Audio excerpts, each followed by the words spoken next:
Hello friends, welcome to Sale Winners. I hope आप सब अच्छे होंगे, मेहनत कर रहे होंगे और जो हमने लास्ट वीडियोस में किया था वो आपने जरूर रिव्यू किया होगा। लास्ट वीडियो में हमने chemical parameters of chlorides, fluorides, nitrogen उसके बारे में पढ़ा था और इस लेक्चर में हम पढ़ने वाले हैं chemical parameters of dissolved gases. Start करने से पहले मैं आपसे एक फेवर चाहता हूं कि आप मेरे इस चैनल को लाइक, सब्सक्राइब और शेयर जरूर कर दीजिएगा और बेल आइकन को भी दबा दीजिएगा। तो चलिए अब स्टार्ट करते हैं with the lecture. Dissolved gases.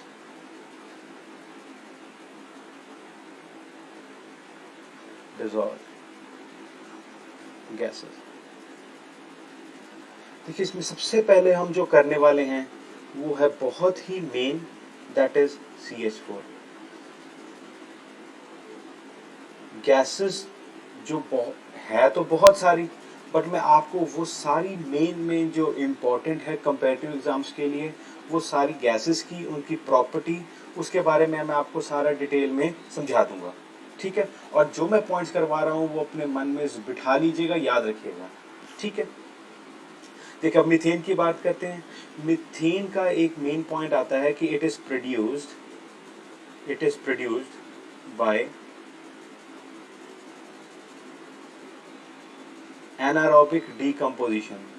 Anaerobic decomposition क्या होता है उसके बारे में ज़्यादा डिटेल में बताऊंगा जब हम करेंगे सीवेज ट्रीटमेंट, बट अभी इतना समझ लीजिए कि जब ऑर्गेनिक मैटर का डीकम्पोजिशन होता है in the absence of oxygen, उसको मैं कहता हूं एनारोबिक डीकम्पोजिशन, ठीक है। और इसके आगे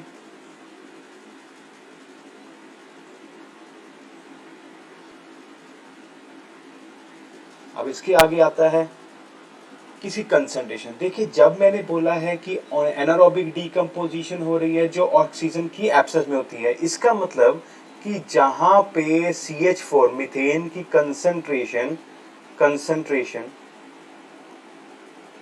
ज्यादा होगी वहां पे when oxygen concentration is less, यही बात है। मतलब जहां पे ऑक्सीजन कंटेंट कम होगा वहां पे एनारोबिक डीकम्पोजिशन होगी और वहां पे मीथेन का ज्यादा कंटेंट में होना लाजमी है, ठीक है। अब बात करते हैं कि ये कहां पे यूज होता है। देखिए अगर आप बात करें कि जैसे बायोगैस हो गई, बायोगैस में इन बायोगैस ऑन एनारोबिक डीकम्पोजिशन होती है और एनारोबिक डीकम्पोजिशन हुई तो वहां पे मीथेन होगी और बायोगैस में 65% कंटेंट किसका होता है, मीथेन का होता है, ठीक है। तो याद रखिएगा कि बायोगैस में 65% होती है ड्यू टू एनारोबिक डीकम्पोजिशन, एक ये भी याद रखनी है चीज, ठीक है। अगली चीज, अगर अब बायोगैस एज आपको भी पता है बायोगैस कैसे एज अ फ्यूल यूज होती है, biogas is use as fuel. तो अगर फ्यूल की तरह यूज हो रही है तो ये इसका मतलब है कि मेनली इसमें अगर मीथेन है तो methane has a high calorific value. तो मैं ये भी लिख सकता हूं कि methane has a high calorific value. और हाई कैलोरीफिक वैल्यू है तो इसका मतलब एक और चीज का मुझे इसके नेचर का पता चला, that it is explosive in nature. ये एक्सप्लोसिव भी होगी नेचर में मीथेन, इसी वजह से तो इसको हम एज फ्यूल यूज कर पा रहे हैं, ठीक है। अब नेक्स्ट इसके अंदर करते हैं, next gases carbon dioxide, CO2। देखिए CO2, एक मिनट, जस्ट अ मिनट। देखिए CO2 की जगह मैं बात करूं तो ये क्या करता है, ये वाटर के साथ रिएक्ट करता है और क्या बना देता है, H2CO3 बना देता है। और H2CO3 क्या होता है, कार्बोनिक एसिड, कार्बोनिक एसिड होता है। तो इसका मतलब है कि कार्बोनिक एसिड बना तो अगर इसका एसिड का कंटेंट बढ़ेगा तो पीएच कम होगी, पीएच कम हो गई, इसका मतलब है कि कार्बन डाइऑक्साइड क्या करता है, पानी को makes water acidic, acidic in nature. ठीक है कि नहीं। दूसरी बात, एसिडिक वाटर, एसिडिक वाटर कैसा होता है, it is salty in nature, it is very salty in nature, salty in nature कह लीजिए या टेस्ट कह लीजिए। अगर मतलब पानी में अगर एसिडिक पानी होगा तो उसके अंदर जो टेस्ट होगा वो सॉल्टियस होगा। और अगर सॉल्टियस होगा या एसिडिक वाटर की एक और प्रॉपर्टी आती है कि it is corrosive in nature, it is corrosive in nature.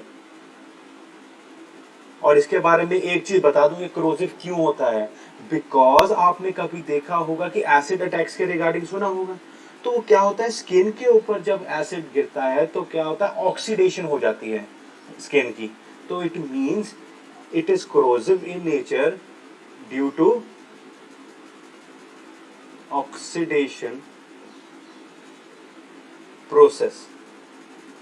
ठीक है, जिस सरफेस के ऊपर गिरेगा उसकी ऑक्सीडेशन स्टार्ट हो जाएगी और उसी वजह से क्या होगा, रस्टिंग या क्रोजिवनेस हो जाएगी। ठीक है, अब नेक्स्ट आते हैं। Next gas is hydrogen sulphide, hydrogen sulphide gas which is H2S। इसका भी सेम जैसे मीथेन का है वैसे ही है। ये भी कैसे होगा, एनारोबिक डीकंपोजिशन के थ्रू। जब एनारोबिक डीकंपोजिशन होगी at that time H2S gas will be released. Decomposition of sulfurous compounds, वो कंपाउंड जिसमें सल्फर प्रेजेंट होता है, मतलब दैट इज सल्फ्यूरस कंपाउंड। अच्छा हाँ, एक और चीज मैं आपको बताना चाहता हूँ कि सल्फ्यूरस कंपाउंड्स का थोड़ी सी एक चीज समझ लीजिए, ये आउट ऑफ टॉपिक जाके बात कर रहा हूँ। सल्फ्यूरस कंपाउंड्स अगर तो एनारोबिक के अंदर हुआ, एनारोबिक डीकंपोजिशन हुई तो क्या बनाएगा, ये बनाएगा H2S जो अभी हम बात कर रहे हैं, दिस विल क्रिएट H2S। और अगर ये इसकी एरोबिक, अगर एरोबिक डीकंपोजिशन हुई किसकी, सल्फ्यूरस कंपाउंड्स की, मतलब जिस कंपाउंड में सल्फर प्रेजेंट है, तो क्या बनाएगा, SO2 बनाएगा। वाई SO2, क्योंकि ऑक्सीजन यहाँ पे प्रेजेंट है ना एरोबिक डीकंपोजिशन में, इसी वजह से वो SO2 बना देता है। ठीक है, लो लेट्स कम बैक। अब इसका H2S का एक बहुत ही एक इंडिकेशन होती है कि ये प्रेजेंट है, that is because it has a very pungent smell. Pungent smell का मतलब होता है बहुत स्ट्रॉन्ग स्मेल होती है, और कैसी होती है, सड़े हुए अंडों की तरह होती है इसकी स्मेल, रॉटन एग की तरह।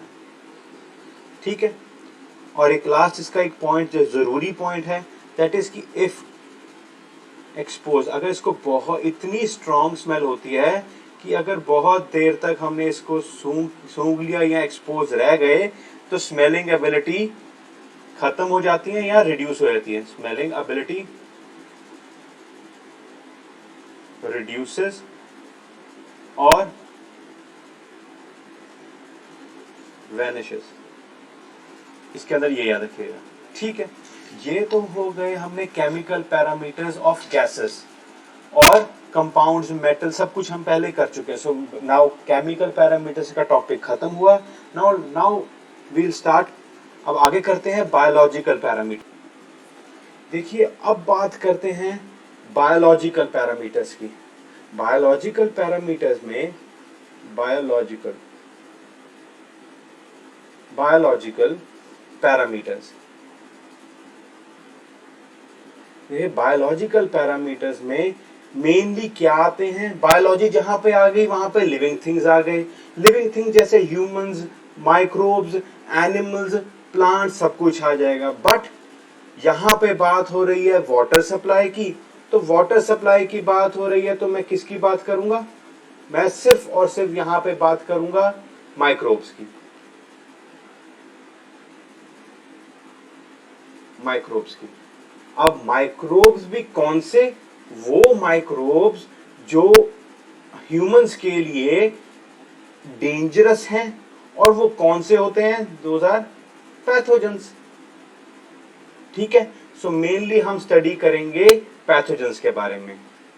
अब बट पैथोजेंस का एक बहुत बड़ी प्रॉब्लम आती है इनको रीड करने में, वो क्या है, they are smaller in size. ये बहुत ही छोटे होते हैं, और छोटे होते हैं तो क्या होगा, measurement under microscope, under microscope, even under लिख लीजिए, इवन अंडर माइक्रोस्कोप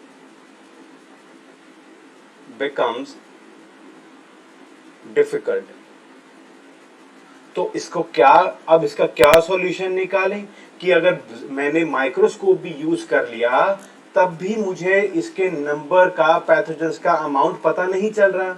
तो हमने क्या किया, what we have done is, हमने यूज किया कॉलीफॉर्म्स को। ये भी एक कॉलीफॉर्म्स को, ये भी एक डिफरेंट स्पीशीज हैं माइक्रोब्स की, बट इसको हम क्या करते हैं, इसको काउंट कर लेते हैं।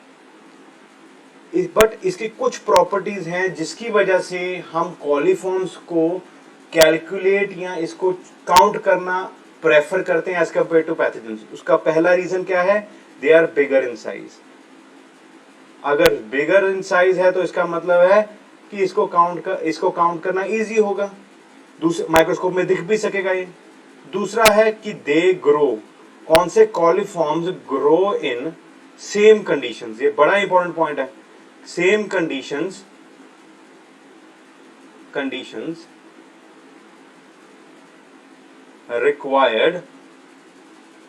required by pathogens। ठीक है, सेम कंडीशन चाहिए जैसे पैथोजेंस को चाहिए होते हैं, उसी कंडीशन में ये ग्रो करते हैं।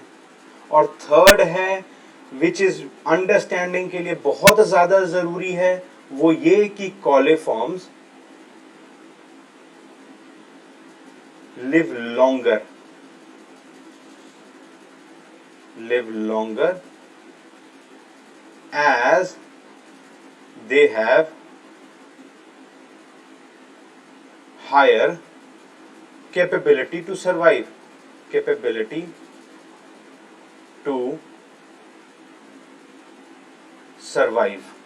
As compare to pathogen. मतलब ये किसी कंडीशन में अगर हमने रख दिया तो उसमें पैथोजेंस पहले खत्म हो जाएंगे, कॉलीफॉर्म्स बाद में खत्म होंगे। ठीक है, तो इससे मुझे एक चीज का पता चल गया कि मैंने कोई वाटर सैंपल लिया और उस वाटर सैंपल में इफ देयर इज नो कॉलीफॉर्म्स, कोई कॉलीफॉर्म्स नहीं है, कोई कॉलीफॉर्म्स अगर नहीं प्रेजेंट है वाटर सैंपल में, तो इससे मुझे एक और चीज क्या पता चलती है, नो पैथोजेंस। कोई पैथोजेंस भी नहीं होंगे, क्योंकि वो तो उससे पहले खत्म हो चुके होंगे कॉलीफॉर्म से। तो इसी वजह से कॉलीफॉर्म्स एक बहुत बड़ा पार्ट प्ले करता है। अब सवाल उठता है कि इसको मेजर कैसे करें, तो वो भी देख लेते हैं। It's measurement. देखिए, मेजरमेंट के लिए मैं एक मेथड यूज करता हूं। वो मेथड क्या है, first method is sterile membrane technique. Sterile membrane technique क्या होती है, देखिए यहां से ही देख सकते हैं। स्टेराइल का एक एक वर्ड का तोड़ के मतलब समझते हैं ताकि हमें इजी रहे। देखिए, स्टेराइल मतलब कि मैटर जो इसके अंदर है, मैटर जो इसके अंदर है इज स्टेरलाइज्ड। ठीक है, और मेम्ब्रेन लिखा हुआ है, तो मेम्ब्रेन का क्या मतलब होता है कि कहीं ना कहीं हमने फिल्टर यूज किया है, फिल्टर पेपर यूज किया है, तो यूज ऑफ फिल्टर पेपर कह सकते हैं अब। ठीक है, अब होता क्या है वो देखिए, यहां पे एक फिल्टर पेपर मैंने लिया, वो फिल्टर पेपर के ऊपर मैंने क्या डाल दिया, वाटर सैंपल डाल दिया जो मैंने चेक करना था। उसमें से अब यहाँ पे क्या आ जाएंगे, नीचे चले गया सारा पानी और इसमें से पास कर गया और रह क्या गया, यहाँ पे कॉलीफॉर्म्स रह गए, कॉलीफॉर्म्स रह गए। इसको ये this is the sterilised filter. अब मैंने अब क्या हुआ कि जब इसके ऊपर फिल्टर रहे, अब यहाँ पे कॉलीफॉर्म्स आ गए, बट हमारे लिए अभी भी कॉलीफॉर्म्स इतने छोटे हैं कि we are not able to count these coliforms. तो इसका भी हमने तरीका निकाल लिया कि इसको कैसे हम काउंट कर सकते हैं, वो देखते हैं। अब मैंने क्या किया, मैंने यहाँ पे एक कंटेनर लिया,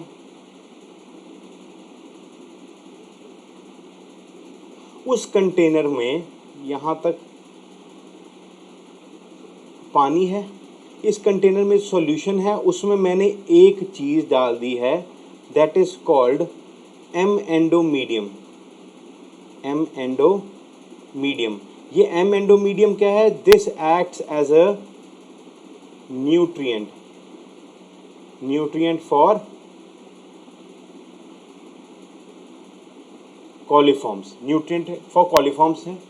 और जो मैंने पीछे अभी फिल्टर जहाँ पे मैंने वाटर सैंपल पास करवाया था, वो वाटर सैंपल की जो प्लेट है जिसमें से मैंने वाटर सैंपल पास करवाया, उसको मैंने क्या कर दिया, इसमें रख दिया। अब रखने के बाद दिस इज द मेम्ब्रेन कह लीजिए या प्लेट कह लीजिए, whatever you want to write. ठीक है, और ऊपर से मैंने क्या कर दिया, ऊपर से आई हैव क्लोज्ड इट। अब क्लोज कर दिया। एम एंडोमीडियम क्या है, एक न्यूट्रिएंट है, न्यूट्रिएंट मतलब खाना है, किसके लिए, कॉलीफॉर्म्स के लिए। अब वो खाना खाएंगे, एनर्जी मिलेगी, एनर्जी मिलेगी तो कहीं ना कहीं क्या होगा, रिप्रोडक्शन स्टार्ट हो जाएगी, रिप्रोडक्शन स्टार्ट होगी तो नंबर अपने आप बढ़ जाएंगे। तो यहाँ पे क्या हुआ, तो हमने सबसे पहला पॉइंट यहाँ पे क्या किया, we have kept for 20 degree Celsius पे हमने इसको रखा फॉर 20 आवर्स।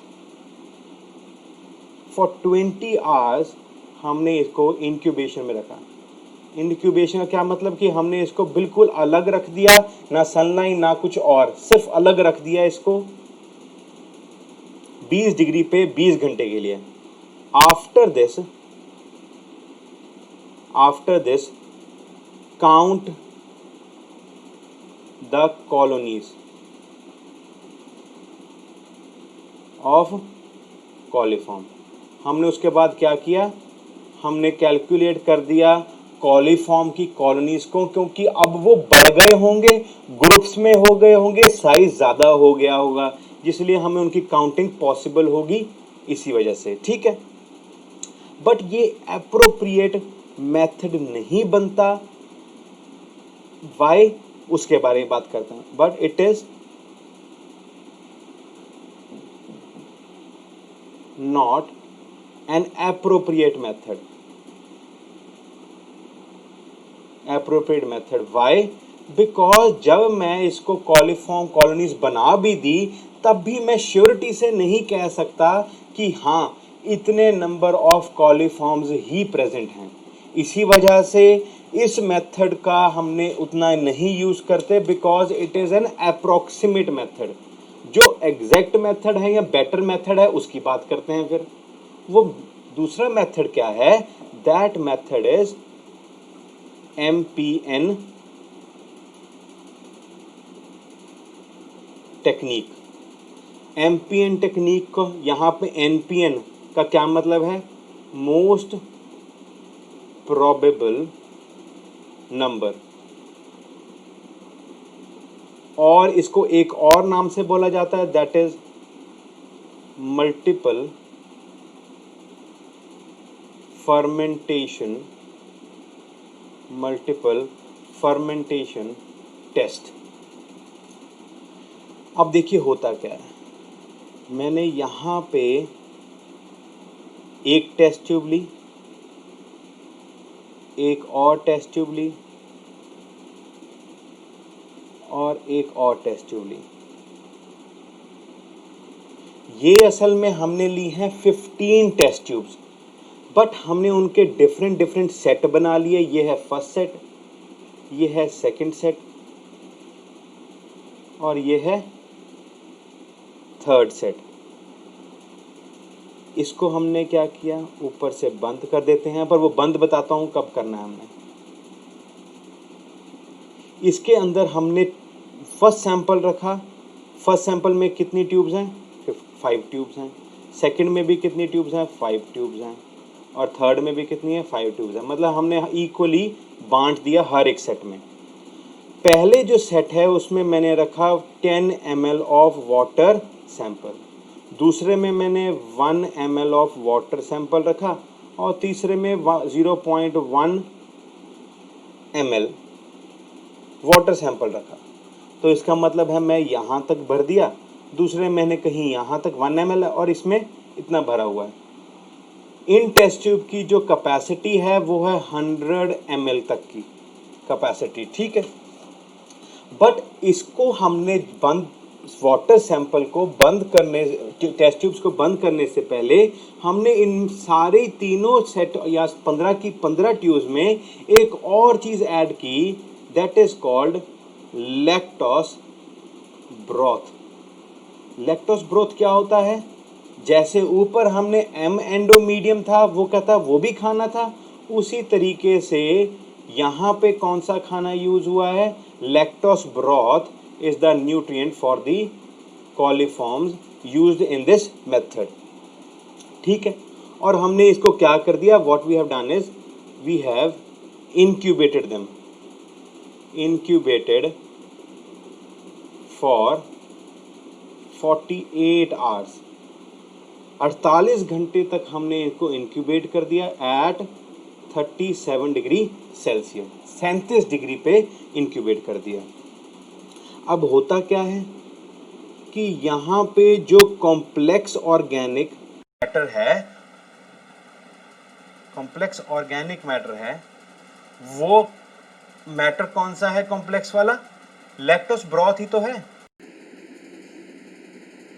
तो लैक्टोस ब्रॉथ ऑर्गेनिक मैटर है, इसको कॉलीफॉर्म्स क्या करेंगे? सिंपलर ऑर्गेनिक कंपाउंड में ब्रेक कर देंगे, सिंपलर ऑर्गेनिक कंपाउंड में ब्रेक कर देंगे। और जब ब्रेक करेंगे तो वो क्या रिजल्ट आएगा? रिजल्ट में कुछ फॉर्म होगी, फॉर्मिंग क्या होगा? कार्बन डाइऑक्साइड फॉर्म होगी, या प्लस एसिड्स प्लस एल्कलीज या अल्कोहल्स भी हो सकती हैं। ये कब होगा? जब कॉम्प्लेक्स ऑर्गेनिक मैटर जो है lactose broth simpler organic matter में टूटेगा ड्यू टू कॉलीफॉर्म्स। और इसको मैं क्या कहता हूं? इसी को मैं कहता हूं, this process is called fermentation. ये तो आपको पता होगा। इसी वजह से दिस फर्मेंटेशन, इसी वजह से हमने इसका नाम रखा है मल्टीपल फर्मेंटेशन टेस्ट। फर्मेंटेशन हो रही कि नहीं हो रही? ठीक है, अब आगे चलते हैं, इसके बारे में और पढ़ते हैं।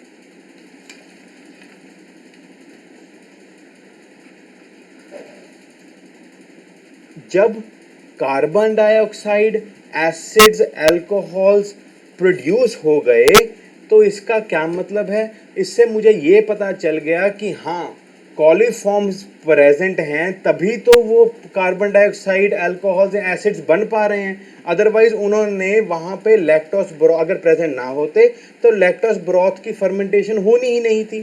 तो इसी वजह से हमने इसका एक दूसरी चीज निकाली कि कैसे क्या करें हम, we are going to test for the presence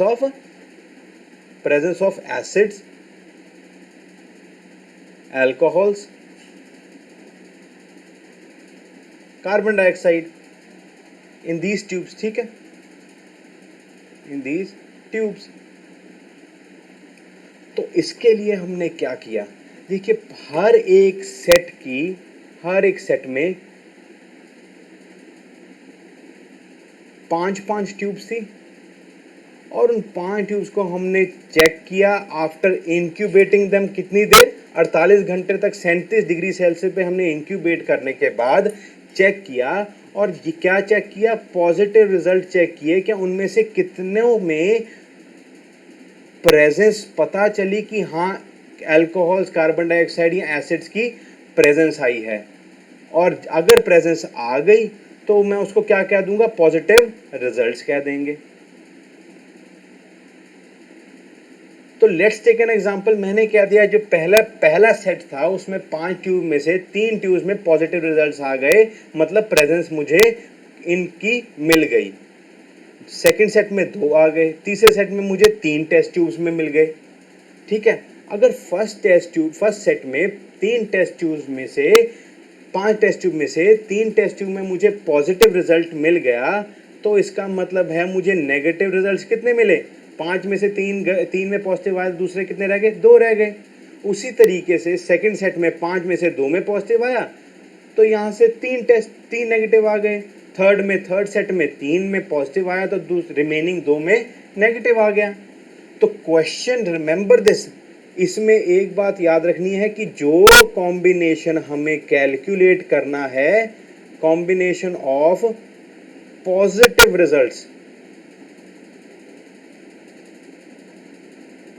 is formed, हमने कोई आगे समझेंगे हम, पर याद रखिएगा जो कॉम्बिनेशन बनाएंगे वो कॉम्बिनेशन पॉजिटिव रिजल्ट्स का बनाएंगे। इसका मतलब है अगर क्वेश्चन में हमें नेगेटिव रिजल्ट्स गिवन हैं 2, 3 और 2, तो इससे मैं आराम से निकाल सकता हूं कि पॉजिटिव कितने हैं। 5 में से अगर 2 में नेगेटिव है तो पॉजिटिव मतलब 3 है, तो यहां से भी मैं पॉजिटिव रिजल्ट्स का कॉम्बिनेशन थ्रू नेगेटिव निकाल सकता हूं, ठीक है। अब इसका मतलब है कि ये जो कॉम्बिनेशन है ये कौन से कॉम्बिनेशन है और इनकी क्या क्या ज़रूरत है हमें, उसकी बात कर लेते हैं। देखिए इस कॉम्बिनेशन के थ्रू मैं NPN वैल्यू निकालता हूँ, NPN value through MPN table. NPN का एक टेबल होता है मोस्ट प्रोबेबल नंबर का, और वो मोस्ट प्रोबेबल नंबर जो टेबल है उसमें मोस्ट प्रोबेबल नंबर की वैल्यू हम कैसे निकालेंगे, थ्रू द कॉम्बिनेशन जो हम अभी हमने ऊपर किया है। कोई भी कॉम्बिनेशन आप ले लीजिए, मैं एग्जांपल लेके चलूंगा कोई भी, उस कॉम्बिनेशन की with respect to that combination MPN की कोई वैल्यू होगी। मैंने कॉम्बिनेशन ले लिया 1 1 1, इसका मतलब है कि यहाँ पे 5 में से 1 में पॉजिटिव आया, दूसरे सेट में भी 5 में पॉजिटिव 1 में आया, और तीसरे सेट में भी 5 में से 1 में पॉजिटिव आया, तो MPN की कोई वैल्यू होगी विद रिस्पेक्ट टू दिस। उसी तरीके से 1 2 1 ले लीजिए, 1 3 1 ले लीजिए, 2 1 1 ले लीजिए। तो ऐसे ऐसे डिफरेंट वैल्यूज मिलती जाएंगी, और जो हमें टेस्ट में कॉम्बिनेशन मिला विद रिस्पेक्ट टू दस हमें क्या मिल जाएगा, NPN की वैल्यू निकाल लेंगे, ठीक है। अब इसमें याद रखने वाली चीज एक बहुत इंपॉर्टेंट है, वो ये कि जो स्टैंडर्ड वैल्यू हम लेते हैं MPN टेक्निक में, वो standard set of water sample is कितना होता है, 10 ml होता है, 1 ml होता है और 0.1 ml होता है। मतलब फर्स्ट सेट में 10 ml डाला है, दूसरे सेट था उसमें 1 ml डाला है, और तीसरे सेट ऑफ टेस्ट ट्यूब्स में मैंने 0.1 ml डाला है, ठीक है। बट अगर इफ फॉर एग्जाम्पल मैंने एक और सेट है, उस सेट में मैंने 1 ml पहले सेट में डाला, दूसरे सेट में 0.1 डाल दिया और तीसरे सेट में 0.01 ml डाल दिया। अब यहाँ पे प्रॉब्लम आएगी।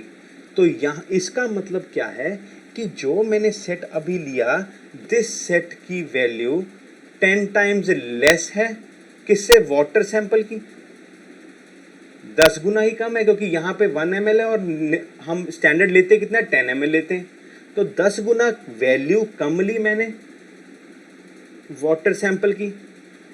तो इससे जो मुझे कॉलीफॉर्म की वैल्यू मिलेगी, MPN की, जो मुझे यहाँ से 10 ml लेस वाटर सैंपल लिया तो 10 times less value of coliform भी तो मिलेगी।